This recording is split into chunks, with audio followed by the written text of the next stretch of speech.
Hey everybody, I wanted to just show you a little bit of Bach arranging for guitar. So these are solo violin pieces, and I don't know if this is working. Is this working? Looks like it's paused a little bit.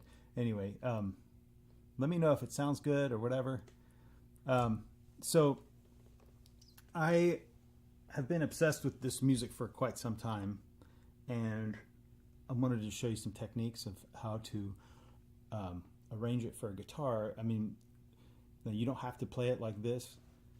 You can play it single line stuff like like a shredder. I mean, there's great players that do that. Paul Gilbert and stuff like that. So this particular way that I'm doing it, it's not absolutely necessary, but I got this idea from what I perceive as the Jim Hall method. So the people that claim to have stolen stuff from Jim Hall, they seem to all do this thing where they're playing lines as chords. And because Bach composes so harmonically, like a lot of his lines are outlining chord shapes, it just seems to line up with how the guitar works, and it sounds really good. So in my class, link in the description if you'd like to be a part of it, we've been doing fundamentals so far this year, and arpeggios, triad shapes, and so on, and putting this stuff to use, right? So when you play these lines, like you could play it single line, but you can see it as a shape, right? So that's like we've been doing these.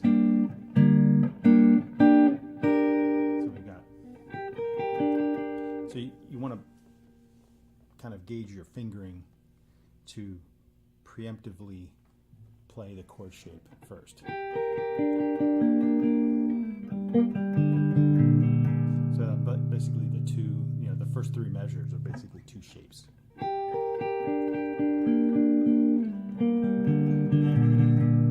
then you can play the next measure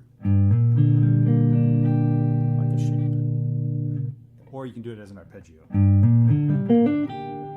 That's a single line thing, but like a chordal thought. And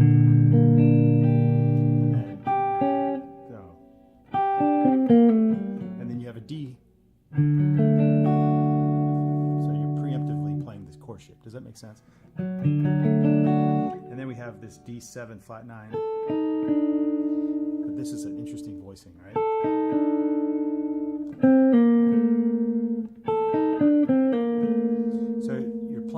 Single lines with a kind of a chordal attitude. You can apply this to scales as well, just like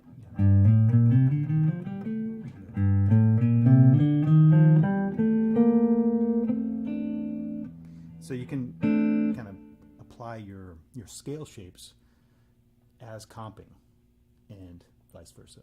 Your comping can be kind of melodic. Anyway, let's move on. So after that D7 flat 9,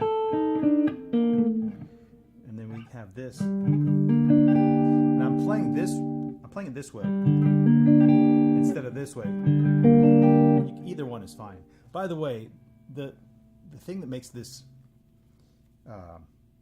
gives you so many options is there's so many places to play the same note on guitar. So Mick Goodrick calculated there's an average of 9.2 different fingerings for every note on a 22 fret guitar, which is makes things interesting, right? So that's one of the reasons why guitar players are typically not very good at sight reading. It's also not really in our tradition, but anyway, this kind of stuff, like you kind of find your way in this stuff. It's fascinating because if you think of it like a chord, or you can do this.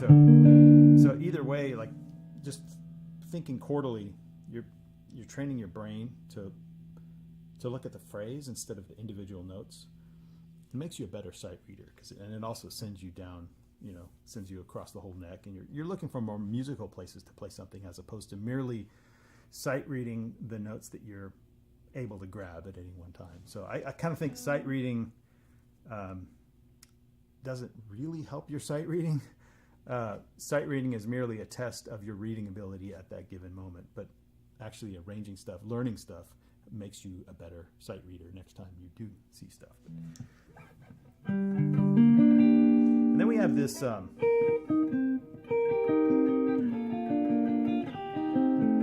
these closed shapes that are fairly difficult on guitar. You know, I call it the Mr. Sandman chords. You know. So we have a 2 chord, a 1 chord, a 7 chord. And this kind of stuff is interesting because it's like if you want to phrase it all together on the same string set, it gives it some continuity, you know. This one is a little difficult because the pinky is stretched out. You could play it like this, but then it's on a different string set, but that's fine.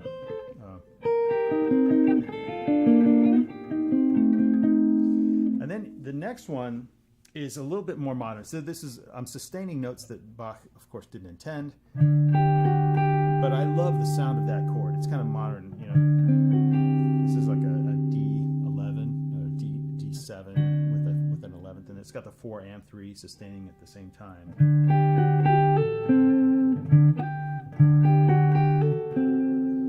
You like that chord? Anyway, there's a bunch of them. So if you look here, there's one there, and then down a whole step, and then down a whole step again with another chord in between. So, and then this.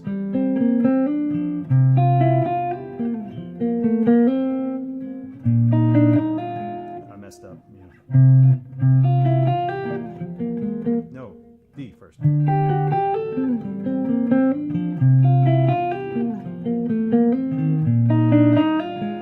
Okay, sounds cool, right? And then the next 2 measures, I have it written as one single shape, and it goes like this. Right, this is like an E flat 6 with the 5th in the bass, the B flat in the bass. Now that might be difficult for some of you to play because what I'm doing is I'm placing my middle finger like right in between these 2 strings, and I'm playing 2 strings with 1 finger. I call it fat finger. I'm fat fingering those 2 strings. It's not exactly a bar. You can see my finger is bent. Now, if you have skinny fingers, you can't really do that. So I would say break it up into 2 shapes and then move it over to the C minor shape. And then do the same thing, a whole step up. Does that make sense? So of course it'll take some time to, you know.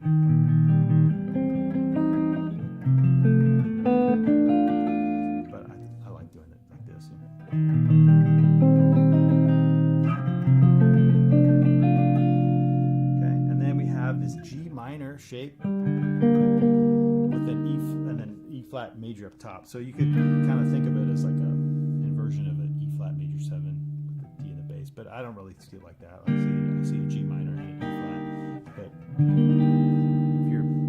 if you like that chord, then sustain it all together. You know. Now, interestingly, this music seems to work with the sustained notes. And I think maybe, this is kind of a theory I have, when you're playing in a room with lots of reverb, you're going to get the memory of those notes that have just passed. And when you play it as a chord, you're kind of like still delivering the memory of that. You know, you're not cutting off the memory of that. And Bach is the tonal choices that he makes. It transitions from one tonality to another very smoothly, so you're not really shocked by the new keys that you're in. You're pleasantly surprised, but still with the memory of the old notes, they still work. There's this theory I've been toying around with, like if you want to get into philosophy, there's this guy named Edmund Husserl. Husserl I studied when I was at USC, studying with one of my favorite philosophy professors, named is Dallas Willard, and he was an expert in Edmund Husserl. And Husserl was a founder of phenomenology, and he has these 3 stages of time consciousness. There's like the present like what your sense data is like getting at the very moment, and then there's the most recent past. It's still in your conscious thought, and then there's the anticipation of what is to come. So those three things, I kind of think harmony works like that too. Like if you have, I don't know, C major scale, right? So just that by itself, there's no context, so it really has no meaning. But when you hear this, you know, so you know what's coming next, or that has some anticipation. He calls it protension. So tension, it kind of works, right? Now, if you play it all together, you know, with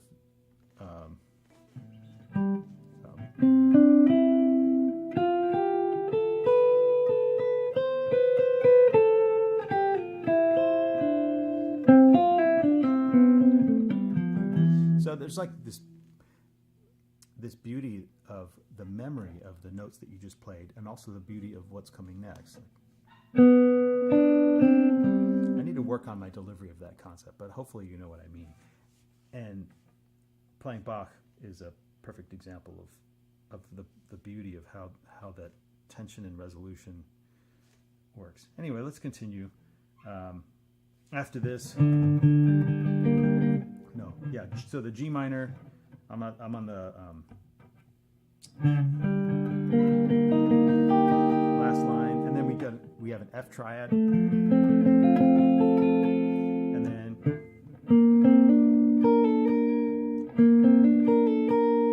I'm going to the third finger here. I love this chord. Do you like this chord? You kind of think of this like, sometimes I'll get distracted and go down this other path, that a chord that I might discover in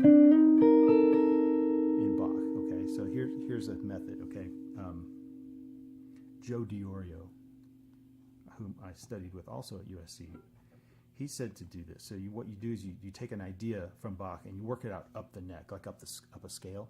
So you can think of this as like maybe like a 2 chord in the key of B flat. So it's like, you can think of it like a C Dorian chord, right? So it's 1, 2, minor third, and 6. Sorry, it's 7 and 6. Right? So 1, 3, 6, and 7 over C Dorian, right? So you can kind of go down the scale or up the scale. There'd be a 1 chord, 2 chord, 3 chord would be like this. 4 chord is going to be the same shape as the 1 chord, and a 5 chord is going to be. Now you don't necessarily have to think of each one of these as a 5 chord. You could have like another note in the bass and make the modal. Like if I put something in a looper pedal, I don't know, if I made them all C.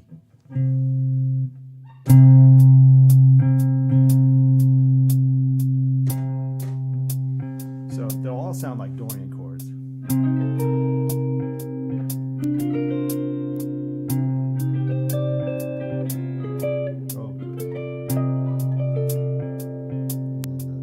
The 6 is going to be the same as the 1.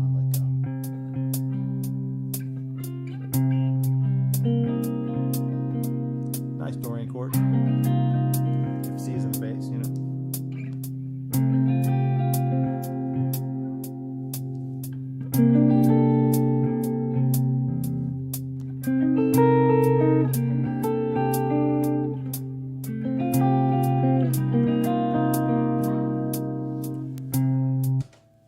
This is a concept called tonal planing. Tonal planing is like Debussy would write tonal planing. Like he would have a single bass note and then kind of go up a bunch of triads. And it's like, you could label each individual triad, but really it kind of like, if you step back, you zoom out, it's like, it just sounds like a modal thing, if that makes any sense. Tonal planing, okay? So anyway, yeah, so oh, what is it? Yeah.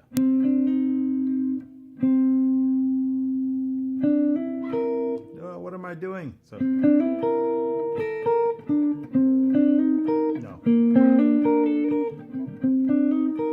So I have to get better at that. So this, I'm at the B flat. I have to remember to play my third finger there. So that's why I wrote in the fingering there.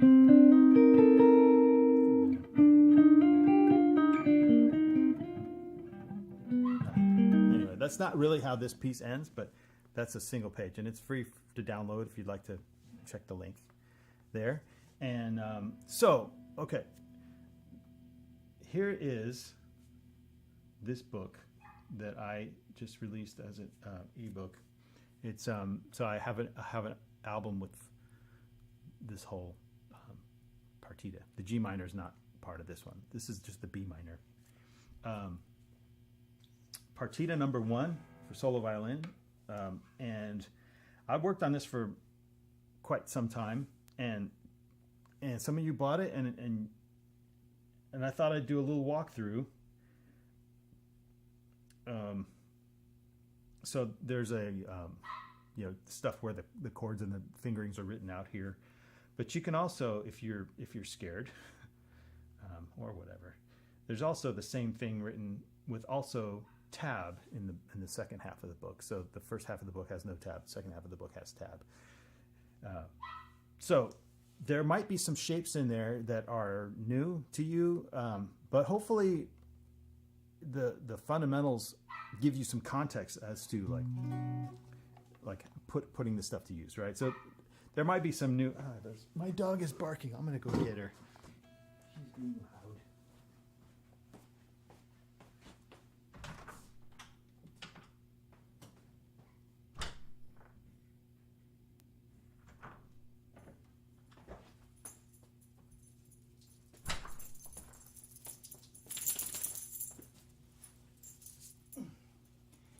Here's my dog. All right, so she likes to interrupt me. So sorry, so I see you tuning out, so that's fine. But stick around. I'll play some Bach. Lola, no barking.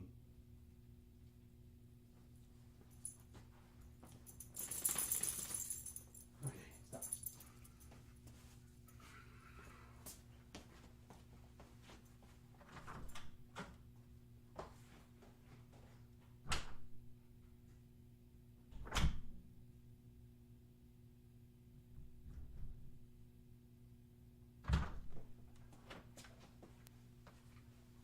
Sorry about that.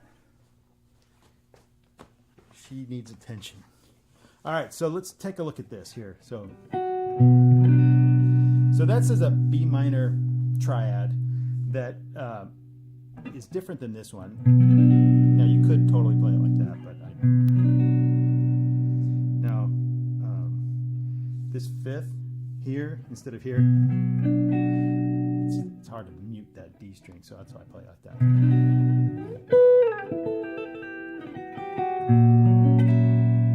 I'm using the open string.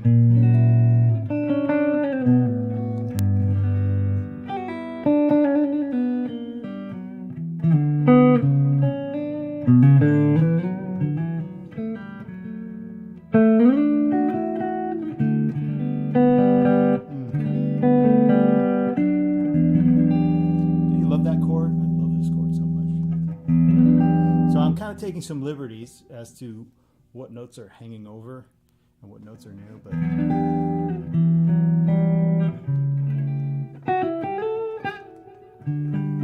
now this chord right here, Bach didn't intend for that to be a single chord, but again, the memory of this and the memory, can stay when this is occurring.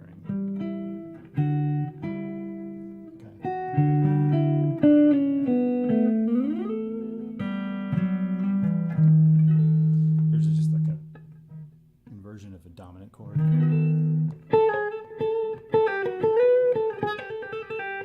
By the way, do you know that a Baroque trill starts on the upper note? So, yeah, instead of the lower note.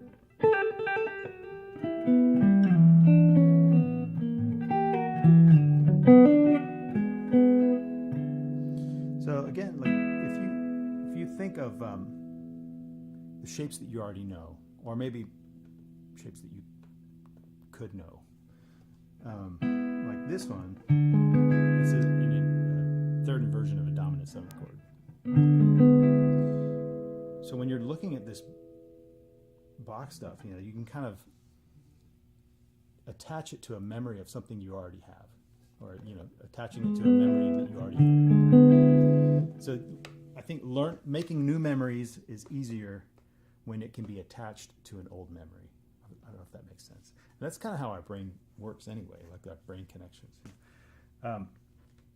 So that's the Allemande. It looks intimidating because of the time feel, but what you can do is you can subdivide in 16th notes or even 8th notes. But so you can want E and to, you know.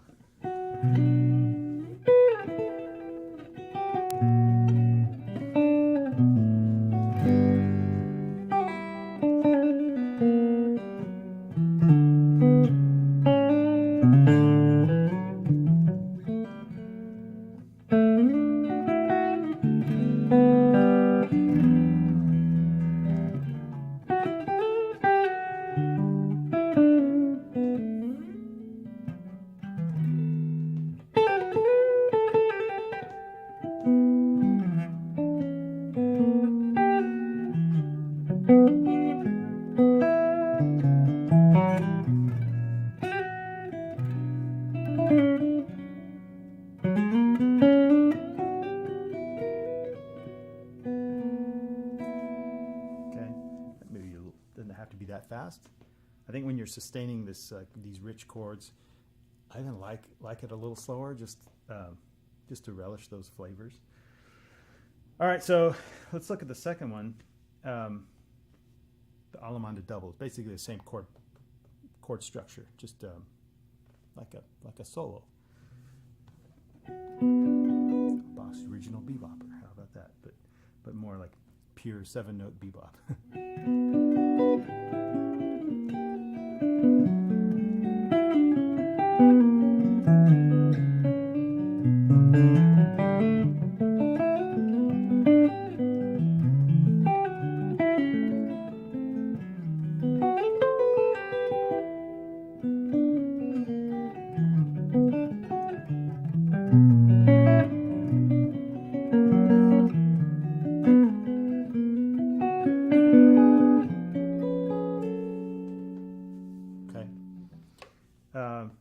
Let's take a look at the next one. Does anyone have any questions? I see your comments, and so yeah, I'd be happy to answer any questions you might have. This next one, the Courante or Courant, I'm not exactly sure how to pronounce it, but this is like a dance in 3. Let me turn up a little.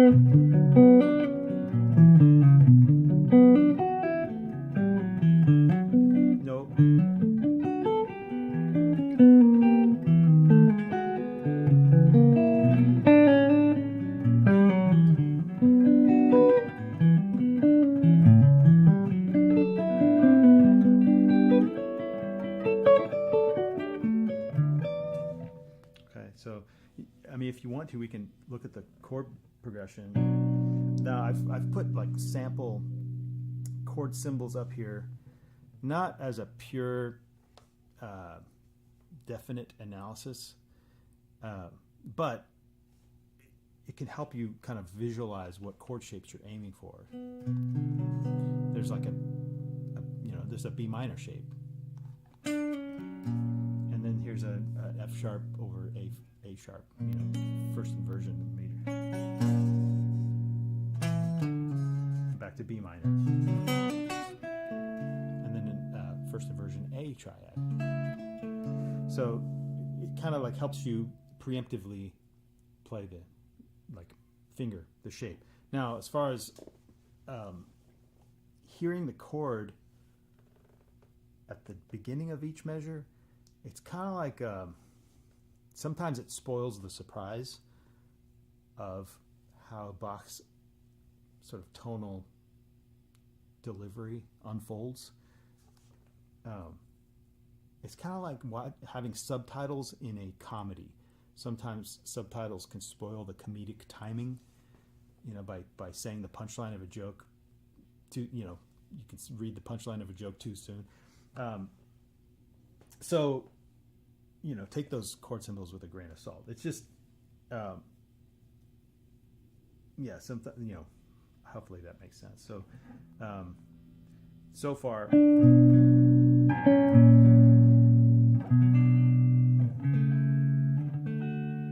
So if you're in B harmonic minor, for example,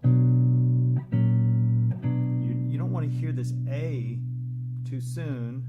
Well, you hear it on the second beat, I guess. Now you know you're in D, so the relative major.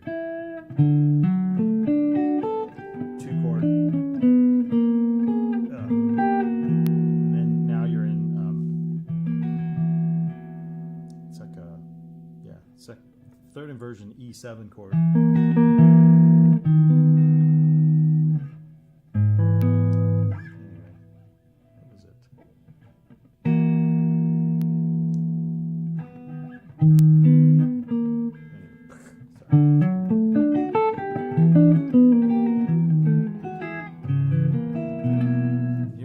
Interesting chord where this fourth is sustained.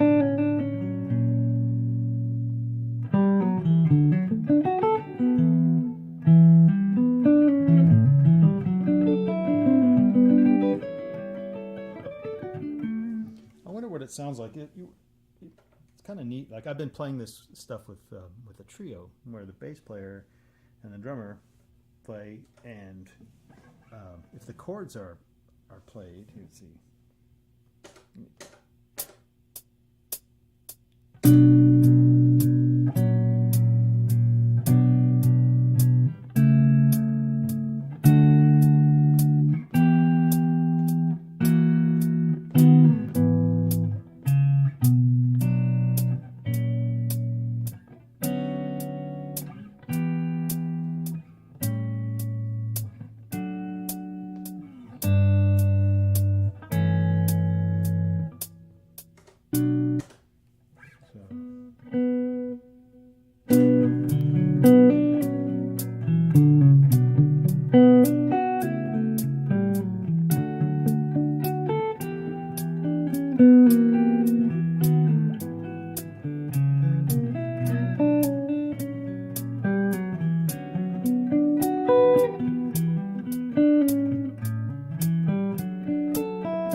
Now this next one is probably the most difficult one. So this is the Carante double. This basically this over the same chord progression. I don't have the chords written out here, but you could consult, this one if you'd like, if you want to, or you could do your own analysis. But this is one where I'm really exaggerating the open string thing, kind of like a bluegrass player, right? So.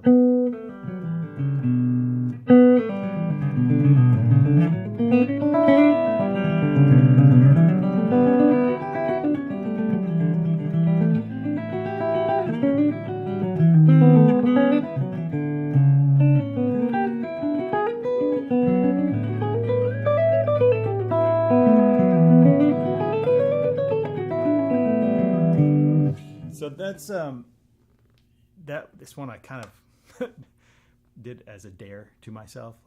It's like I wonder what it would be like if I could play as many open strings as I could, Now I'm not like a great bluegrass player, but I think this one kind of could help you, It's weird because sometimes you have to do these like hammer-ons from nowhere on a lower string, but you're going up, That's cool, right?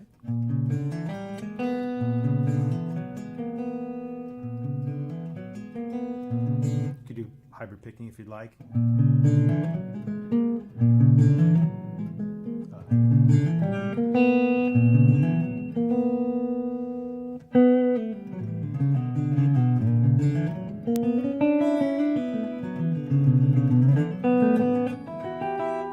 see, let me try it again.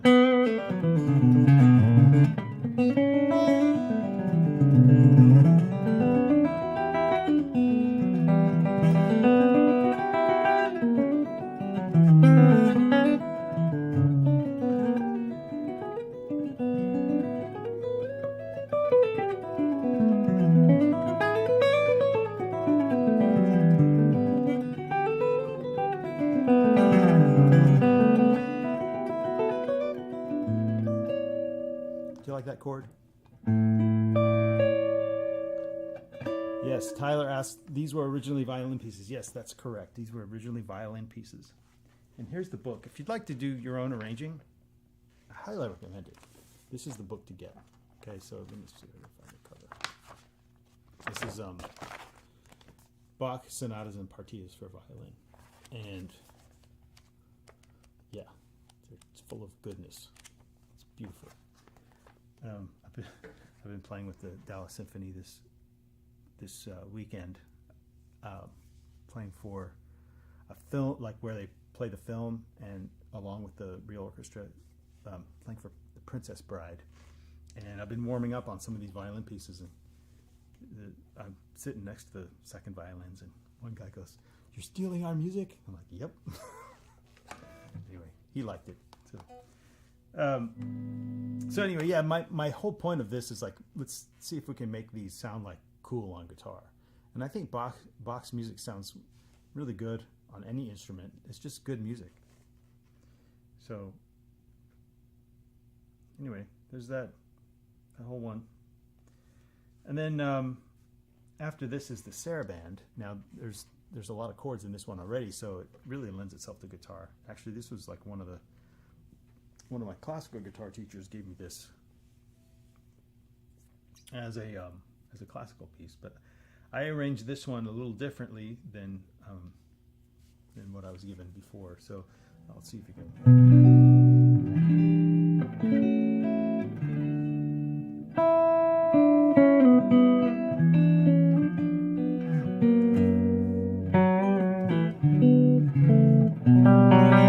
You like that? It's kind of like a metallic chord.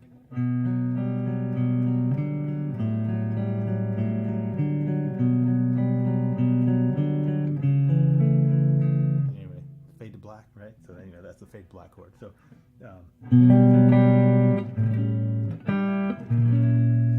and then check this out. This is a B minor with the fourth in it. I love this chord. Do you like that chord? The 4 and the 3 sustained together. I love that. And then I went up here. Let's see, what did I do?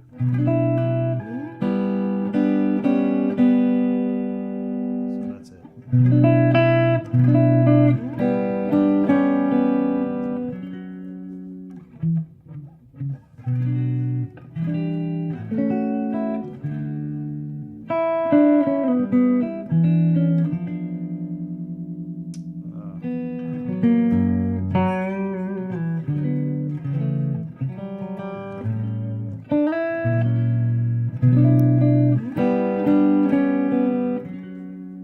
Then the second half, or it's not half, but and then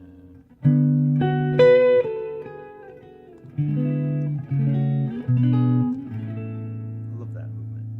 So that's third inversion of E7 and the F sharp minor with the 5th in the bass, and then a G sharp diminished with the 3rd in the bass. Diminished triad, that is. I love that movement. Nice contrary motion. I've stolen that a lot.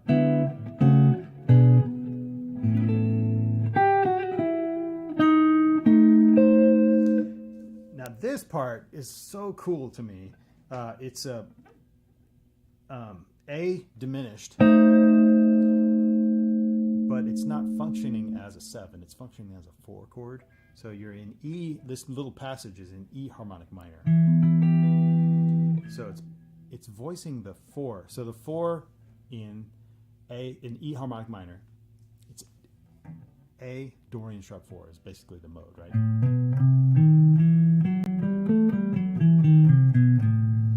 And if you just played it as 1, 3, 5, it's a minor. But if you put the sharp 4 in there, it's enharmonically equivalent to a flat 5, so you could voice the sharp 4 in lieu of the 5, and you have an A diminished triad. Can still fit in E harmonic minor. Does that make sense? So this is what Bach does. He goes A diminished. It's actually spelled as a subset of D sharp diminished 7, but anyway, if it's only these 3 notes, you could conceive of it as an A diminished triad. You can play it like this if you want, but I like this because then I can go to this first inversion E minor triad, which happens next, on the same string set, and it sounds a little more smooth, I guess, you know. Does that make sense? So he's going 4 diminished to 1 to 7 diminished, first inversion. This is a diminished triad. So all these are spread triads. So in my class, we've been doing as part of the fundamentals thing, you know, learning the spread triads, major spread triads, as well as the minor and diminished triads. Diminished triads are usually neglected by guitar players, but I think they sound great. You know. Anyway, hopefully this is like not completely new information if you've already done some fundamental stuff with me. And then now here's a closed triad of A minor. Now we're back to, like, you know, the regular 1, 3, 5 of the 4 chord. And then the melody, right? But I've got the open string. And then we have this like a B7 that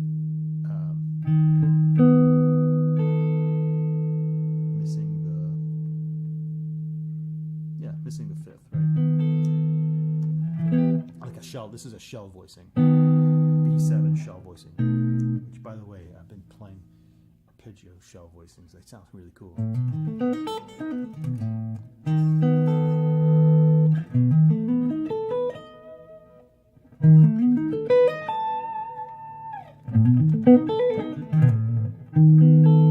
That's a shell voicing. So B7 shell voicing, which means it doesn't have the 5th, right? So anyway, from the top of that last line, A diminished. Oh, sorry.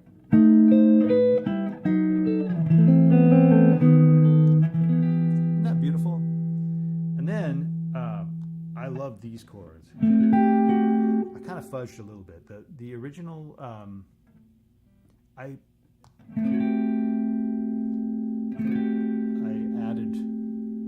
kind of sustained a little bit more than what Bach wrote, but this is the you remember when I did this one, that one? It's the same chords but on a different string set. Does that make sense? Same ones, right?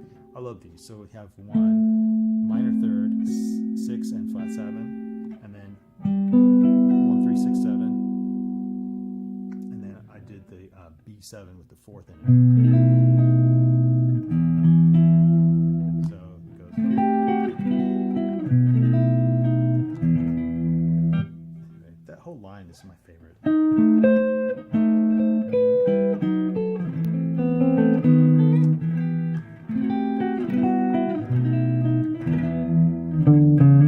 Okay. Anyway, that's that one. There's a lot of cool chords in that one. Oh yeah, check out this this one right here.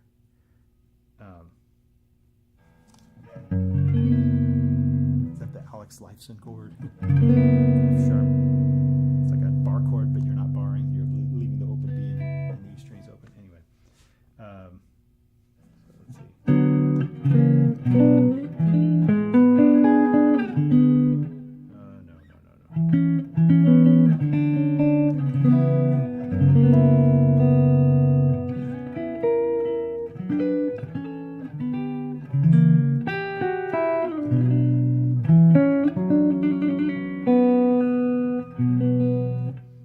then the saraband double is just like a single line thing on the same chord progression. I have this one memorized, so if I look at it, I'll mess up.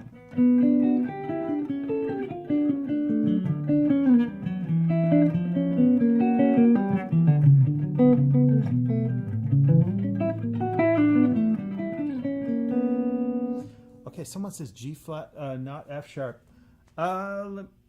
Is that on this one? Okay, G flat, not F sharp. Where?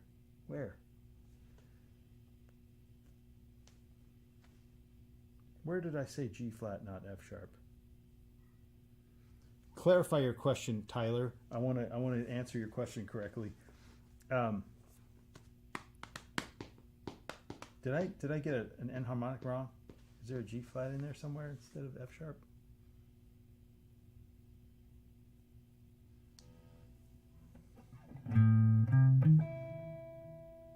Anyway, second to last chord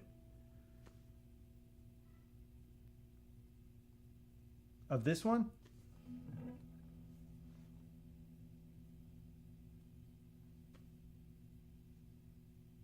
I don't have a G flat. I don't know if that's the one you're talking about. Previous page, okay. G6 major 7. Is that the one you're talking about? This one? It's a weird chord symbol, I know. I don't know. Correct me if that's not the one the chord you're talking about, but so this is a passage in E harmonic minor. So in E harmonic minor, the G is,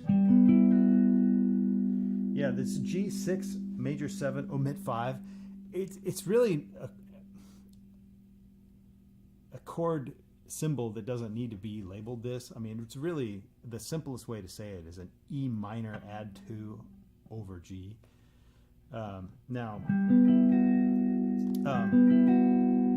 But I love this chord as a G chord. I call it the magic sixth in my voicing modes book. Just sounds really cool as like a slightly melancholy major 7 with the 6 involved. So like if you do a 2-5-1, it sounds cool, right? I'm not really hearing it as an E minor. Hey Brian, yes, we are live. Yes, indeed. Just went to the end for whatever reason. Now I'm on. There's some cool stuff in here. Let me play the whole thing here. Stop me.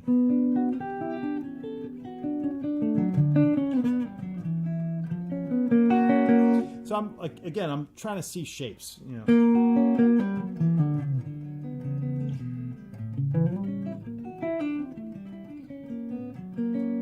And I love this. This is like it's kind of modern, I guess.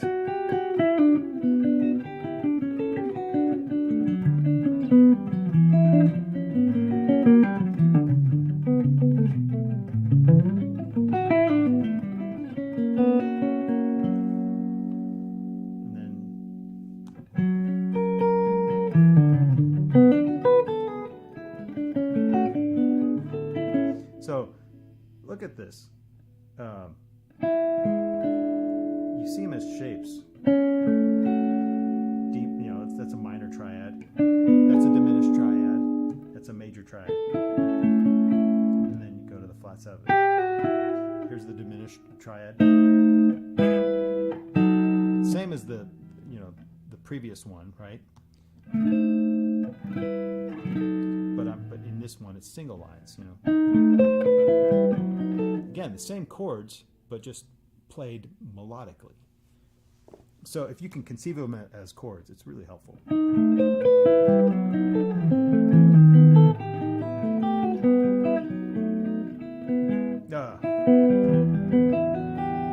love that.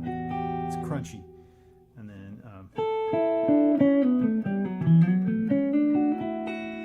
this one I kind of lost sleep over because you can do them a couple of different ways. So, I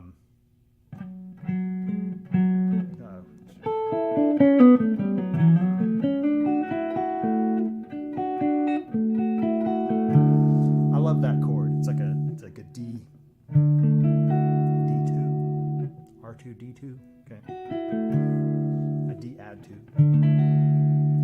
But then it goes down to this low G, and I think that's the biggest part of the piece.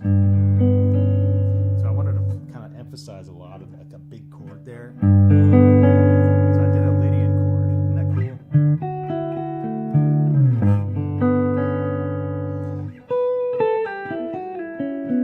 I love that chord. It's like an add 2, another minor add 2. So there's it's like a change of your thought process of playing these as chords. This is what Jim Hall would do.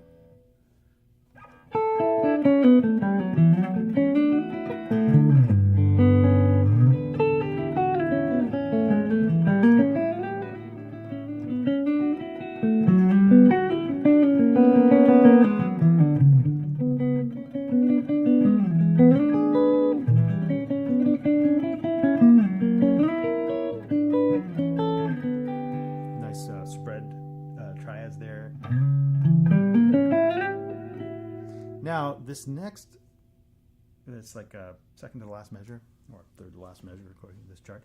So instead of doing this, which is what Bach wrote, I'm taking some liberties here. I'm sustaining that. And you end up with this really rich, beautiful chord. Okay, let's see.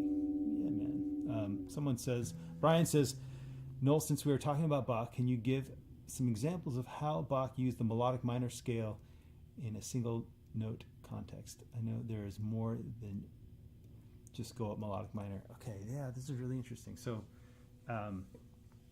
the times where I've seen Bach use melodic minor, he often uses it as, actually, let's go back to this one here. Actually, here's what I'll do. I'll go to the first half of the Carante, and you can do it in the Carante double as well. Let's see here.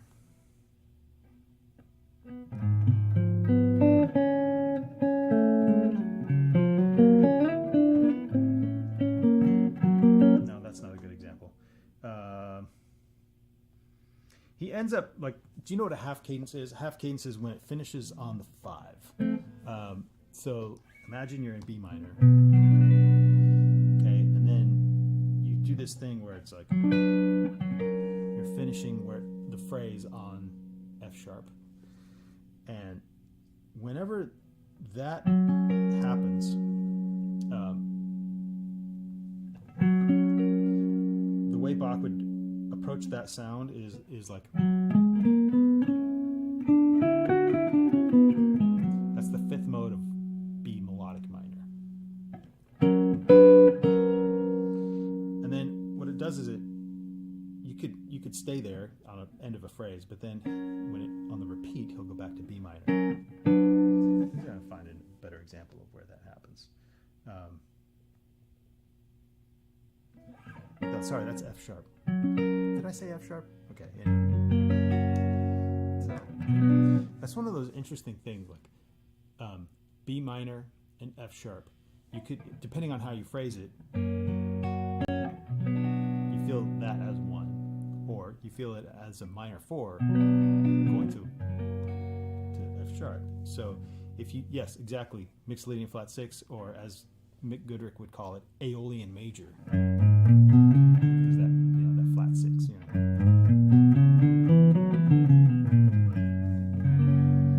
It's a really cool sound, actually. It's actually a pretty popular, gospel-y sound, like a... I'm doing triad pairs of G sharp diminished triad and F sharp triad.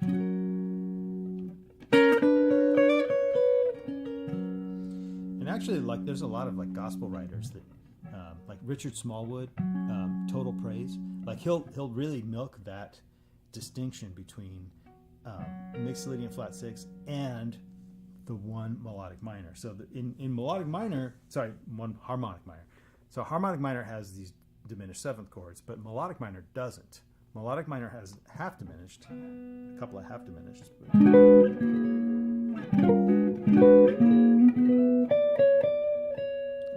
But harmonic minor has some fully diminished stuff in there, in which case it would be this one.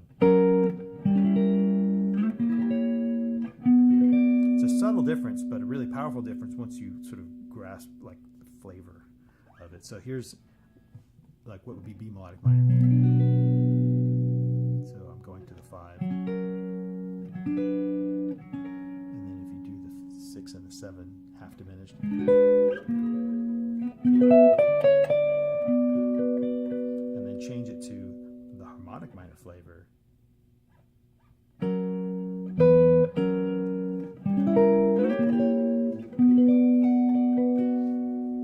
So when Bach does that, he'll use the melodic minor when he wants to emphasize resolving to the 5. And then he'll use harmonic minor more when he's going to the 1. Does that make sense? So you can kind of think of like when he's in B minor, there's an F sharp major available via melodic minor, and there's a D major via natural minor available. So you've got these like 3 like at arm's length keys without really like modulating that much. So you got B harmonic minor, and then when he wants to emphasize F sharp,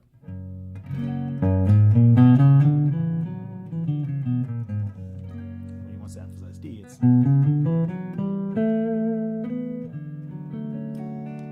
does that make any sense? Okay, Brian says, I've learned when a classical composer in minor, it's all 3 minor scales. Like melodic, harmonic, and Aeolian. Is that what the 3 you're talking about? Yeah, that's pretty much what Bach is doing. A lot of it here. Now, another interesting thing is like if you span out a little bit more about the modulations that Bach would go to. Sometimes he'll go to the 4 minor. So here's the 1, right? And then the 4 minor. But then he'll do something right after that that tells you that 4 minor is like a new temporary 1 by going to the flat 6 of that chord. The flat 6 of E minor is a C. Isn't that pretty? So imagine you're going B minor, E minor, and then C. And then you go back to the 5 of B minor. So that would be the C. If you analyze that C according to B, they call that a Neapolitan chord. So Neapolitan is the flat 2. Sometimes people call it the Neapolitan 6. That just means it's in first inversion. So the first inversion of the Neapolitan is the Neapolitan 6. So the C over E, right? So imagine you're going here, B minor, E minor. There's your Neapolitan 6. You know, and then you can go back to the 5 chord. That's an inversion of F sharp 7.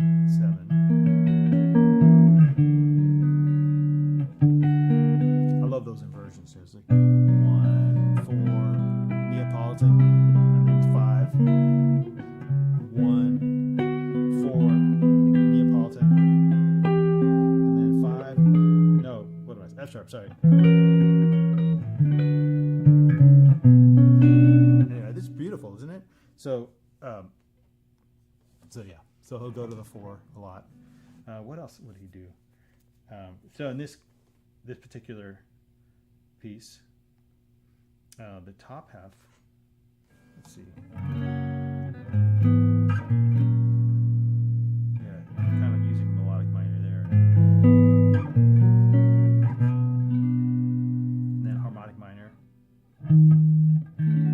Emphasizing going to the 4 minor, and then he'll go okay, so he went to the 4 of E minor.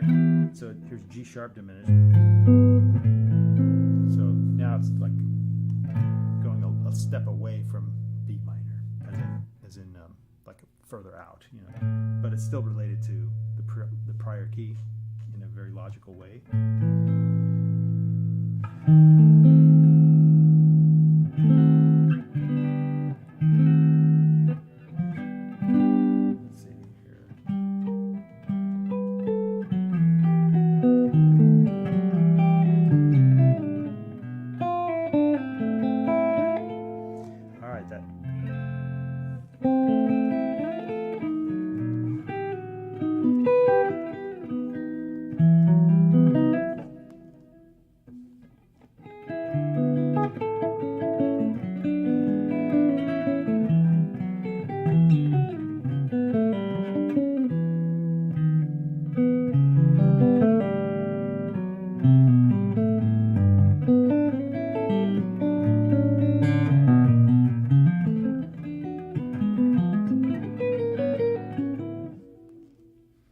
Have a cycle.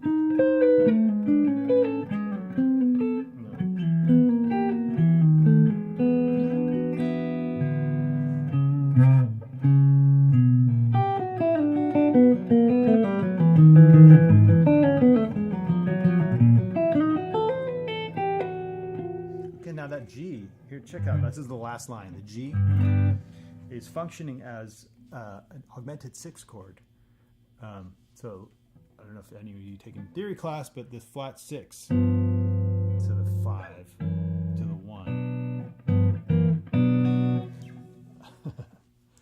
All right.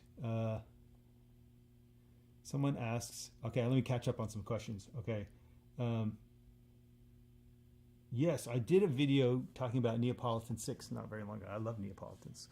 All right, so yeah, thanks, Brian. He wants a Bach classical theory book. Oh man, I feel like I need to yeah. Anyway, it's maybe someday. All right, so this augmented 6 chord. Do you guys know the? It's the hit the road jack. Hit the road jack. Chord progression, right? So 1, and then this flat 6 dominant to the 5. Like that's a very common chord progression, actually, in jazz. It happens in a minor blues.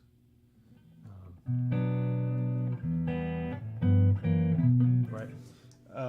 So sometimes Bach will use it as a very dramatic chord, and look how he's spelling the notes. So he has a 1 and G, right? A major 7 and a flat 7, but it's actually spelled as a sharp 6. So this is one of those instances where it's legitimately spelled as an augmented 6, as in a sharp 6. And the way the classical players would write, so imagine you have the root and the sharp 6, and it resolves outward. So that the flat 6 goes to 5, and the sharp 6 of the key. Okay, so the flat 6 of the key. Flat 6 of B minor is G, and then this note is the sharp 4 of the key, and it resolves outward. Okay, so according to G, it's an augmented 6th, but according to B, it's a flat 6 and a sharp 4, and it resolves outward like that. So imagine you have the third there.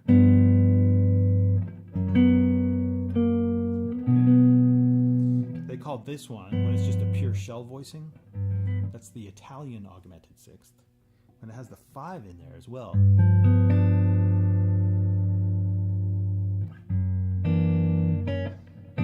That's the German augmented 6th.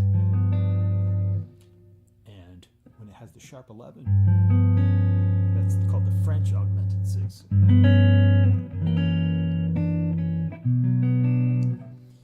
Now, because I'm a modal nerd, I found a use for this in modes, right? So, and once I was aware of this, I started putting it in a bunch of places where it actually sounds pretty good. So imagine there's a scale called Hungarian minor. So B Hungarian minor.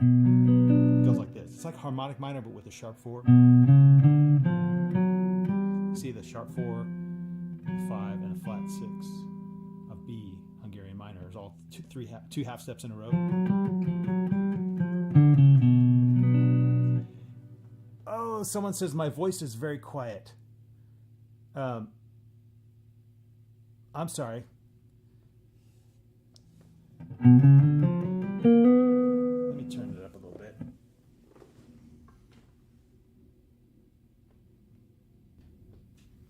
Is that better? Is my voice louder now? Yeah, I guess I favored the sound of the guitar better than my voice.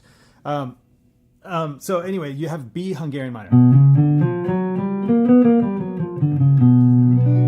Okay, yeah, thanks. And then, so the sharp 4 of B, you got this like half step enclosure around the 5. So it's really emphasizing the 5. It has an interesting,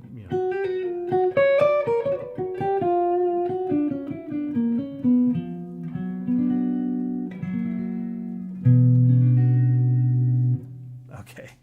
Thank you. I appreciate that. I'm glad it's better now. So this Hungarian minor actually works really well over that flat 6 dominant chord, or the augmented 6th chord. Okay. So whenever I see that, I kind of do that.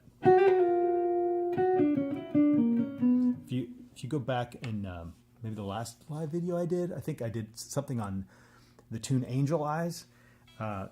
It really has a lot of that, like different flavors of minor.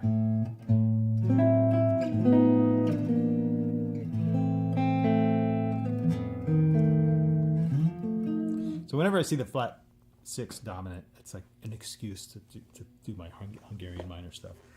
And then in Hungarian minor, there's a flat 6 dominant. There's also a 2 dominant.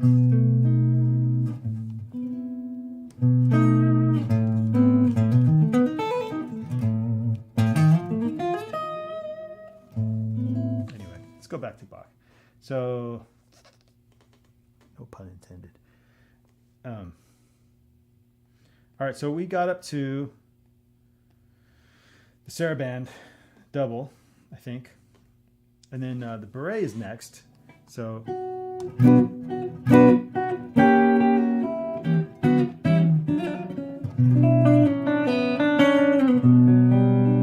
love that chord.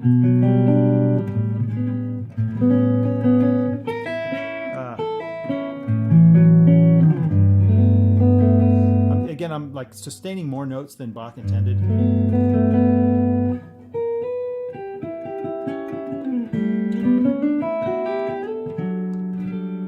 Brian says, any chance in the near future you have a PDF of these concepts? Are you talking about like the augmented 6 stuff? I don't have anything right now, but the PDF of this particular thing here is available if you'd like to buy it. It's only $10 so far. It's on the link is in the description. Yeah, and if you'd like to study with me privately, or in my school, I meet every Monday and Thursday night, and you can be a part of my school if you'd like. Let's see here. Oh yeah, let's go back to the beret. So I love these chords.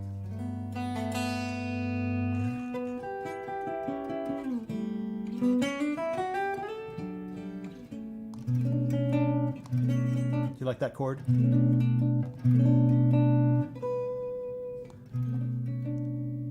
Where am I?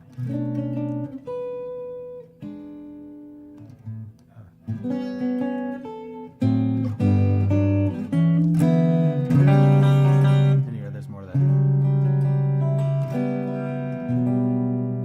Fade to black. chord again.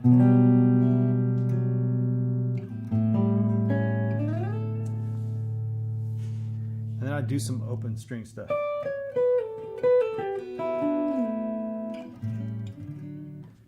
Okay, some cool stuff in there. Let's go on to the beret double. This is the last one. Now I've got the tab stuff open. I'm not used to reading it with the tab because you know, I like it without it, just because I've learned it already, pretty much. Let me see if I can go back to.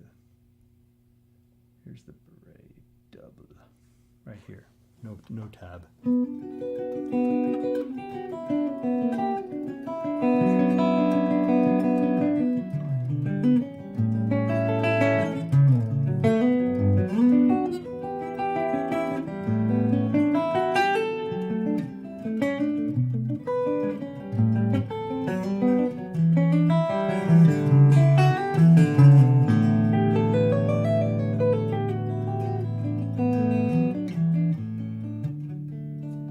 Yeah, it's not really indicated on there, but I like to have that A, which is this one right here, sustained for a long time. I just like that, you know. It's like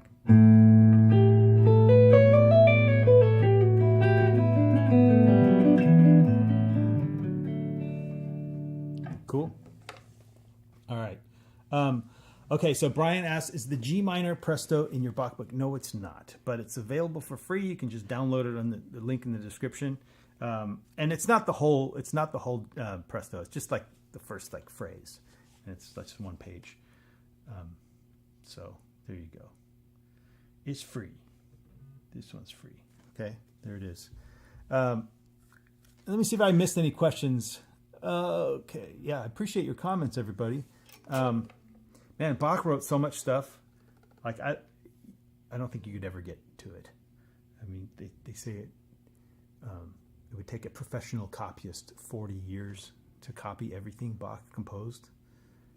So he was fairly productive, and you know, he also had 20 kids. He's a busy dude. Anyway, yep. Get this, or get the one, you know, my arrangements if you'd like. I also have a oh, you want me to play this again? Okay, I'll play this again. Let me do better, guys.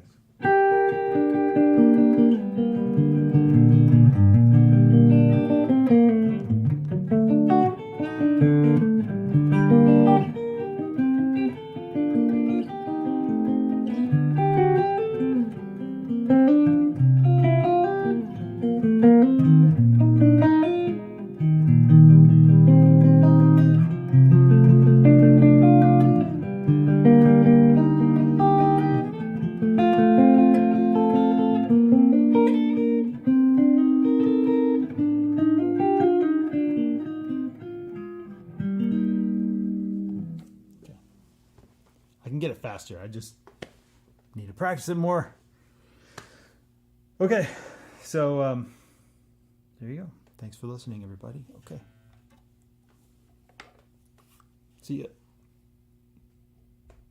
Oh, let's see. Whoa, man! Someone says, okay, there's some more questions. I'll answer the questions. Okay, did Bach ever do triplet chromatic harmony, voice leading kind of stuff?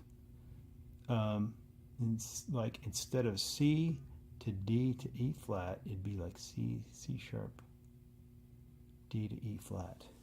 I'm trying to think here, like C to D, C to C sharp. I'm not really sure what you mean by that question. Oh. You know, I'm not sure. I'm not sure if he did. Like, are you talking about like this kind of stuff? Well, yeah.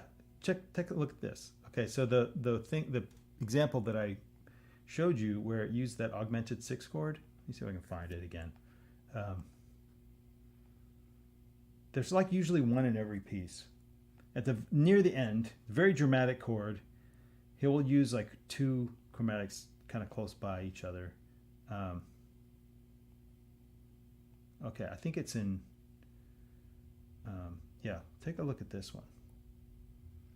So you see this G, F sharp, and E sharp. Okay, he's implying a G.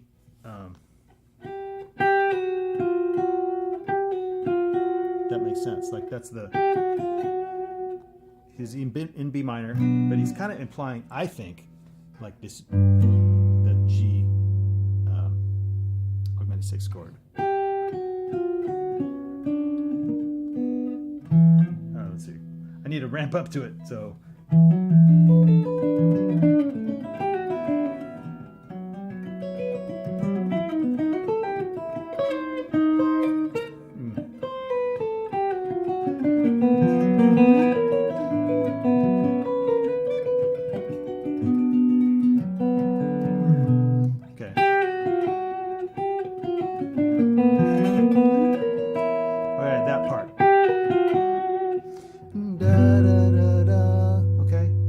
Sense to your ear anyway.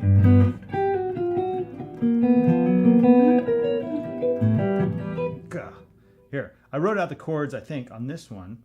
This is the Carante double is like a solo on the same chord progression as this one.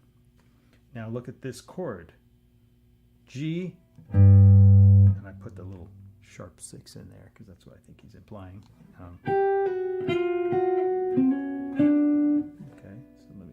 If I go from the line above it, let me see if I can.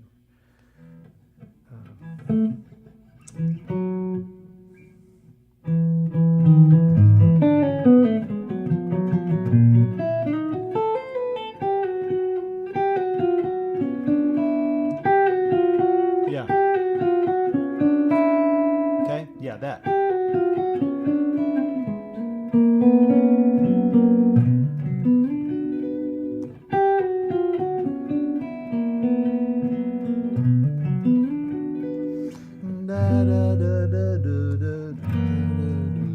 Does that make sense? Yep. William, good question. So that was it. Okay. Did he mean 3 different chords? C major, C sharp major, D. Okay, I'm not sure what you mean, Brian. What 3 chords did you mean? Okay.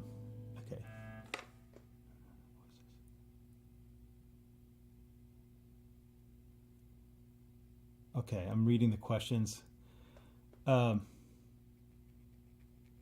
Chromatic voice leading, not chords.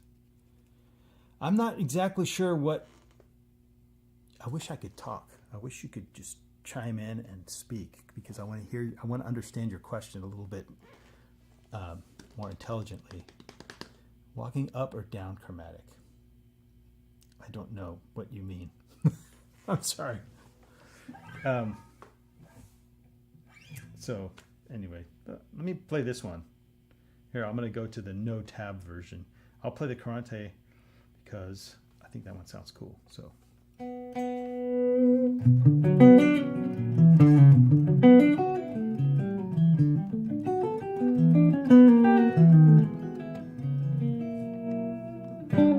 Yeah.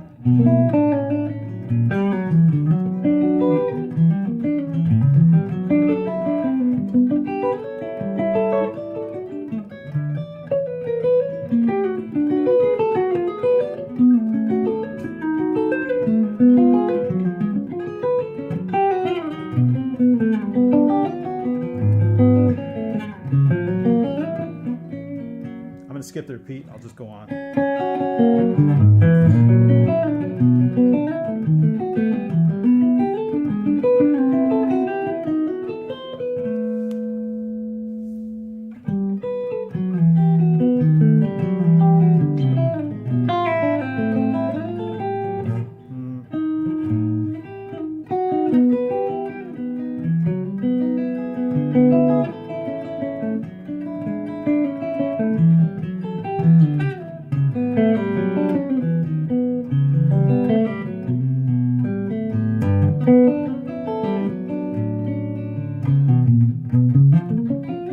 I'm messing up, sorry.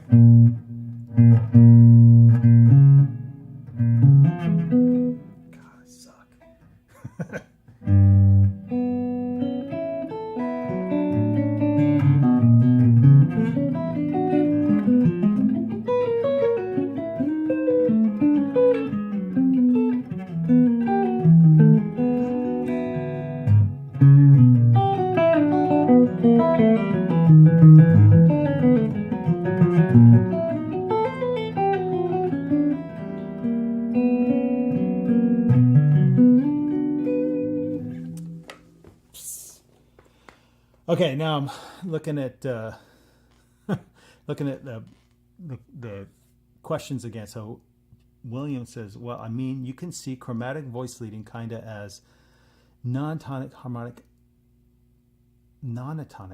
minor scale, like 3 triads being C minor to D flat. Okay, like this one.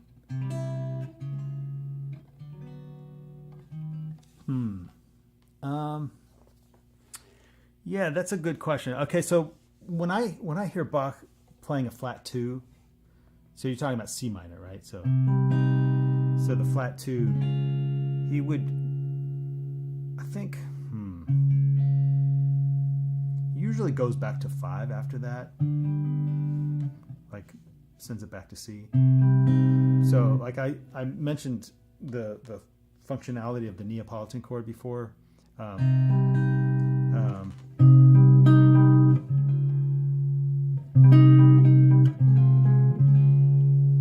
Yeah, usually like he'll use a pivot chord. The pivot chord being like, instead of straight to D flat, it would be like via an F minor first.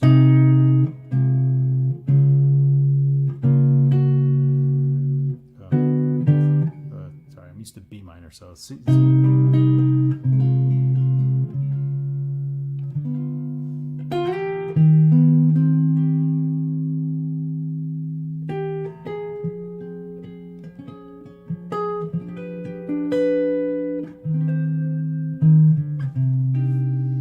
Yeah, I'm not sure if there's an instance where he'll just go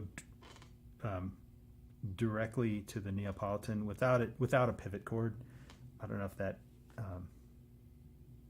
answers that question. But maybe I'll come across one. So instead of B minor over D, it will be a G dominant, never using that sharp 4 to resolve to 5.